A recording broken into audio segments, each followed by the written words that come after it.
এই যে রাজাকারের নাতিপুতি শব্দটা, এই যে প্রাইম মিনিস্টার যে কথাটা বলেছে, সাবেক প্রাইম মিনিস্টার, সেটা ঢালাওভাবে এই ছাত্রদেরকে বলেন নাই। এই ছাত্রদের মধ্যেও যদি কেউ থেকে থাকেন তাদেরকে বলেছে। আমার প্রত্যাশা শেখ হাসিনা খালাস পাবে।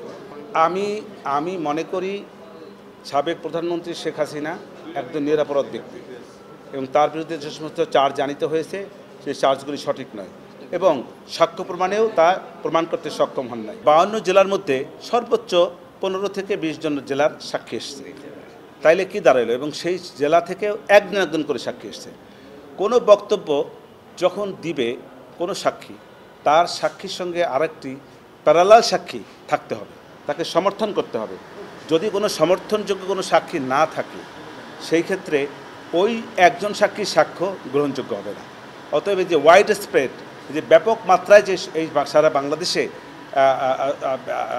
অপরাধ সংগঠিত হয়েছে, এই কথা সঠিক।